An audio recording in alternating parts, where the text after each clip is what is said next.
tailgating lots. It's the Bison Media Blog pregame show as we get set for a second-round showdown between North Dakota State and Montana. A rematch of the season opener that went the Grizz way, 38-35. Joined by my colleagues, Jeff Kolpak, and back from the Big South is one Big E, Eric Peterson. This is the game I think Jeffrey Bison fans wanted when they saw the bracket come out, a second crack at the University of Montana. You know, it's been a while since they played. Remember it was Smokey and Missoula last time we saw these two teams. You know, there's nothing like going through a tailgate area and the smell of the barbecue. I mean, that never gets old, does No, it? not and one I don't bit. think these two teams playing gets old either. I think it's going to be a great matchup. Should be a fantastic, as the old football coach said, a whale of a game. What appeals to you right away just looking at this matchup for the second time over? I just think, how's it going to play out this time? The first time they played, NDSU didn't know too much about Montana with the new head coach Bob Stitt.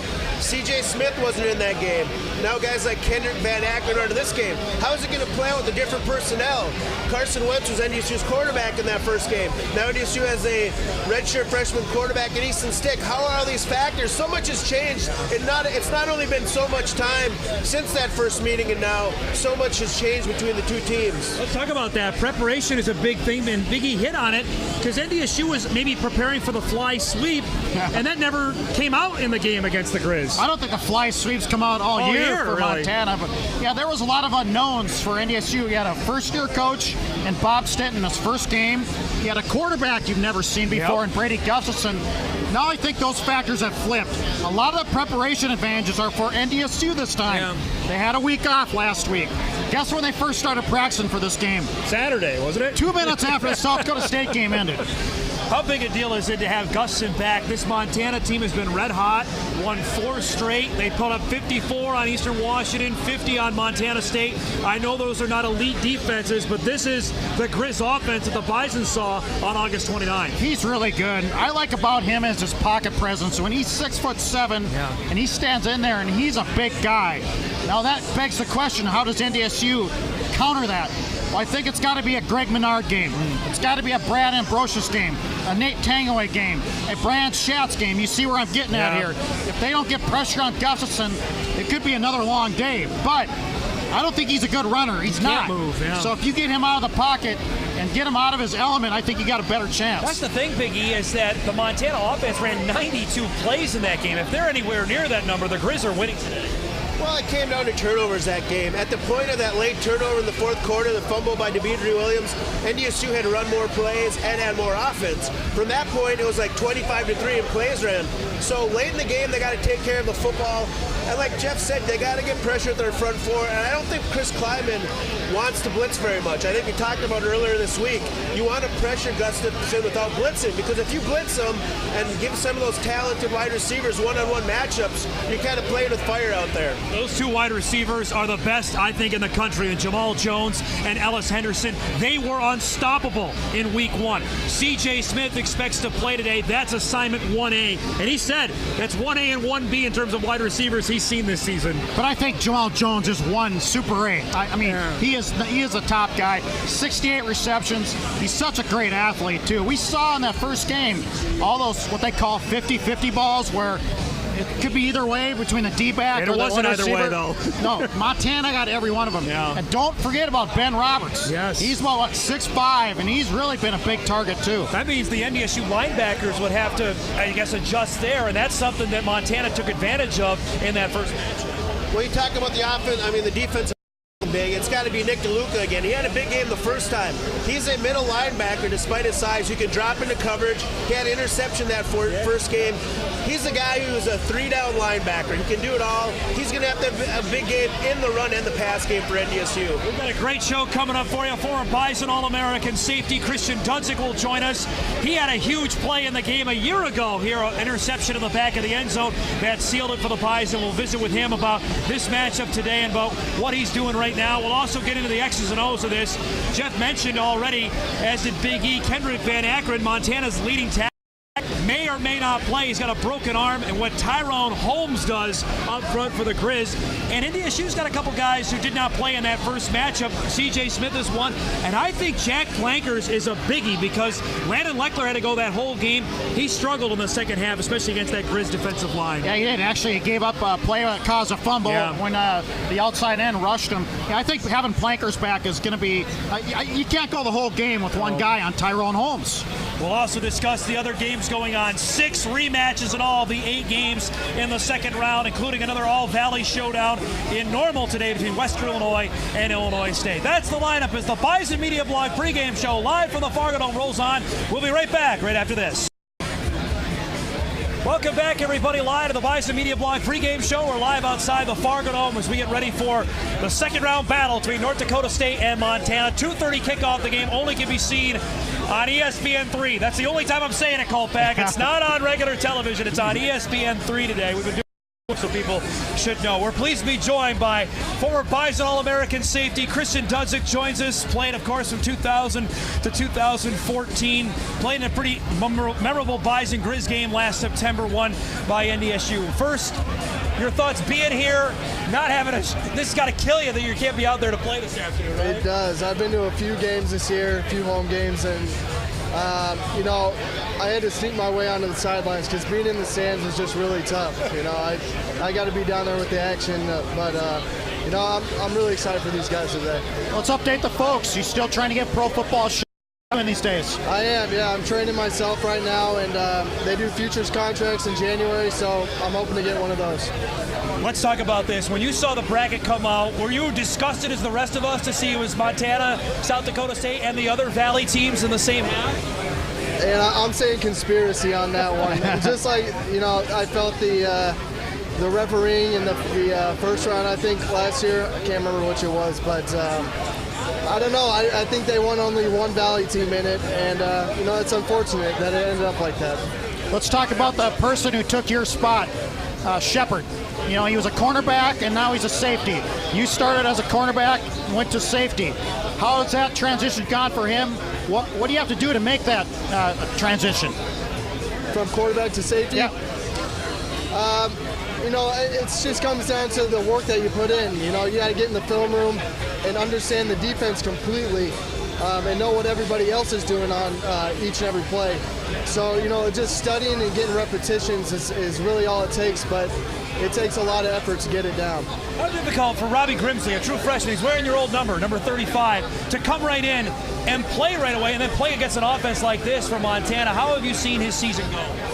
Well, I'll tell you what, a lot of people make comparisons between he and I because we look like, apparently, he's a few inches taller than me. Yeah, same number, but he's years ahead of me as far as understanding the defense. I was completely lost my first year. So he's a really intelligent guy, and I think he's having a great season. I would say he's even a better tackler in space than me. So I really like to see how he does today. Well, what are we going to see? Montana's got 2 great receivers like we talked about. And I think the big story is the first game, they got a lot of those jump balls like we talked about. Can you as a D-back work on that? How do you prevent those kind of things? Well, I went to the defensive back meeting last night, and Coach Clanderman said, the way to defend those is you got to win early. So I think last game they were losing early and trying to make up for it, trying to get back into position to make a play. So I think today and this week they worked on winning early, winning at the line of scrimmage, and then that'll take care of you for the rest of the play. How much, Christian, is there the revenge factor, rematch factor? The coaches said they didn't need to talk to the players. So you as a former player, do you pump that up or does it go unspoken? I would say for preparation in the practice week that you kind of pump that up. It helps you prepare, gives you a little juice at practice. And then that might go into pregame a little bit. But once the game starts, it's just playing football. And all that hype stuff, it goes away, and you got to execute on offense and defense. So we talk too much about it. That's what you're saying, all right? Hey, it's great for the fans, man. I think, I'm hearing about this video they're going to play, so it'll get the fans going. It'll be loud today. I think it'll be a great atmosphere. I want to ask you, your first playoff game in the Dome, I believe, was against James Madison. What did you notice the difference between a regular season home game and then a playoff home game? Well, for one, it's definitely packed in there. You know, some of the home games this year, you know, maybe it's Deer opener or something like that. I don't know anything about that, but it's definitely packed. There's just a level of intensity that, you know, it's upped a little bit for the playoff games. And once you get deeper and deeper in the playoffs, it just gets higher and higher. And, you know, games like Georgia Southern that we had, and then Sam Houston, it's just incredible noise in there that the opposing offense has to deal with. And that makes a difference, right? How does a noise make a difference on the opposing quarterback? Well, for one, they got to have a plan for snap count. And then once they do that and they show their hand with that, sometimes it's a hand, sometimes it's the offensive guard tapping the center. That really helps the defense, because when we see that, that's when we have safeties rolling down and we're disguising coverages and we can move because we know when the ball's coming. What do you remember about these two wide receivers from the game last year? How good are they? They're just great athletes. I know that they caught one on me, I think, early in the game. They ran a corner post and got me on it, but they got a lot of speed, a lot of ability, and like we saw last game and then the year prior, they make incredible catches. They caught one on Jordan last game, and then he caught one over the back of Carlton the game before. So they're just right to make great plays. You know, Marcus Williams is having a pretty good year at the Jets. John Crockett. Now John Crockett. Yep. What did you say about your buddy Crockett getting the call? And when I heard that, I was so excited for the guy, because that's a guy that just dedicates his life to the game and being a great player. And, you know, when he finally got his number called, he did exactly what he had prepared to do up to that point. And so you saw, you know, the type of guy he is after the game, celebrating with Rodgers right after the touchdown. He's in the tunnel. He's still excited about the game. So, you know, I'm really excited for the future. Would you slap the helmet of Aaron Rodgers? I would. I might jump on his back or something. I don't know. Is it too close to ask you a favorite game or a favorite memory that sticks out, or is it still too close to you? I mean, there's just so many. But I would, just for me personally, I think Kansas State was one of the best. But then last year, obviously, the national championship. I mean, just the back and forth, the roller coaster of emotions, the uncertainty, unlike the past two national championships. And then I was just so happy for Esley Thornton to make that play at the end of the game, because he would have felt terrible, because I know him so well. But just as far as the roller coaster of emotions, that game takes the cake. Green helmets, yes or no? You like them? I love them. I love the wheat stem or whatever they got on it. That's pretty cool. Well, the biggest question Kolpak and I have, what's your dad doing now? Is he wandering aimlessly on Saturdays? Are you looking for something to do? Well, you know, my brother's team, he was playing high school ball. They lost in semifinals, so you know, I think he just watches it on TV now, and they have a few friends over and have a watch party. So they're probably watching this right now. It's pretty good for the state of Nebraska, by the way, that now I got a quarterback from Omaha. I know you were one of the early guys. Jesse Hines was there, Garrett Brune. It's unbelievable now that the pipeline here to Fargo. Yeah, and, you know, we take a lot of pride in it. I know when Stick came up here and I hosted him, you know, we talked about the type of guys that come up here from Nebraska. And, you know, you guys know how big Nebraska football is down there, and a lot of those guys got snubbed on scholarships they feel from there. So they come up here with a chip on their shoulder. They have a lot of pride, and they come to work. And so that's the thing that the guys from Nebraska take pride in when they come up here. Thanks for doing this, and good luck. Enjoy the game today, okay? Thank you. Christian Dudzik, All-American safety for the Bison, joining us here on the Media Blog pregame show. We come back, we'll get into the X's and O's of this game as Big E rejoins us, leading up to the Bison and the Grizz right after this. Welcome back, everybody. Bison Media Blog pregame show. Reminder, the live blog starts at 1:30 on Inforum.com with the master of the keyboard, Big E. I'll be joining him on the blog today. I can't shoot the game, so I'll give you some help today. I don't like Bob Stitt. This hurry-up offense is tough when you're live blogging.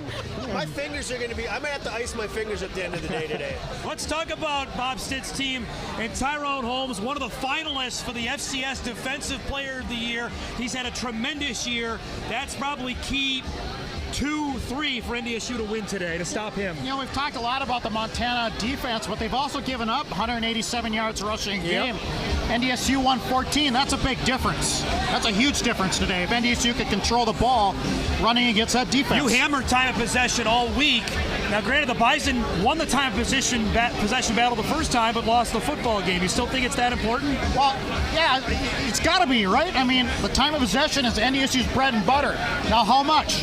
Do they get north of 30 minutes, 35? Right. Then that's going to be a big factor.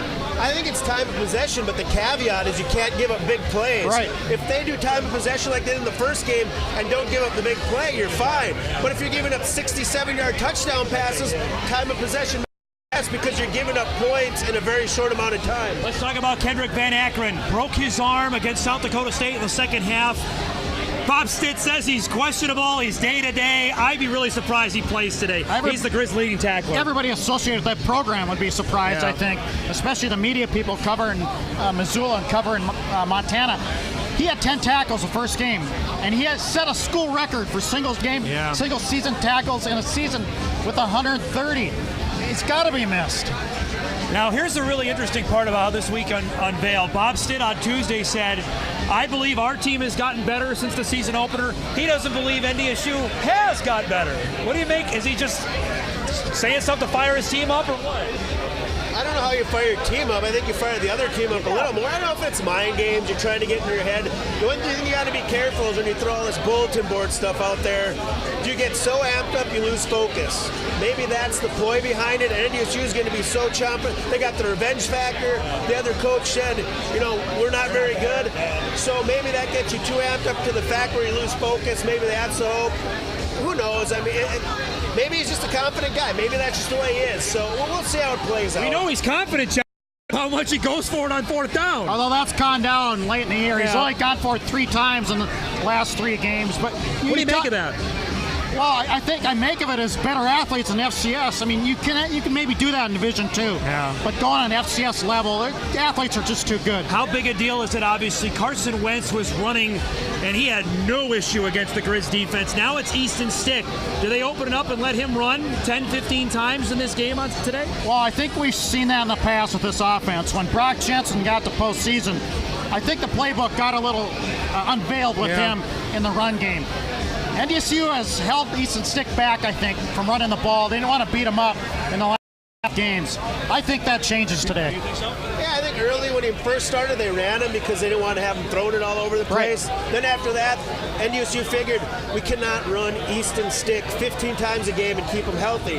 Now, playoffs, loser go home. If you have to run Easton Stick 15 times a day and you're NDSU, I think you do it. If throwing the ball is your best option, you do it. So I think now there's no self-preservation. You open up the playbook and do what has to be done. We come back, we'll update you on the injuries on the Bison front, and still to come our Saturday selections. That's right after this. Back live to the Dome on WDAY.com. Welcome back, everybody. Our Sanford Health injury update. Let's start first. We talked about him right off the top, Kolpak, and senior quarterback C.J. Smith, who did not play the first game, had a minor knee procedure after Youngstown State. He has not played in 3 weeks. Obviously, with the bye, he sat out the Missouri State game. His status today? Well, he practiced this week. I don't know if he's 100% full speed, but I think he's good enough to go. How big a deal is that, him being back in? Well, you called it right away. I mean, having him on Jamal Jones is a big deal.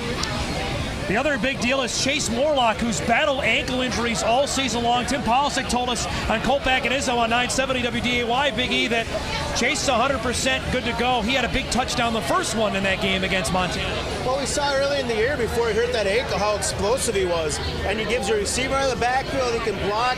Maybe we see, I'm going to call it the NASCAR package. I love just calling anything the NASCAR package. When you get the 3 backs, maybe see King Frazier, Morlock, and Anderson in the backfield. A healthy Morlock gives them a lot more versatility on offense. And he's been big. I think Jack Planker's being back is a big deal to spell Landon Leckler up front against the big guy in Tyrone Holmes. We'll come back. We'll do our Saturday selections. Everyone's waiting to see who's Big E's going to pick today. That's next, live on WDAY.com.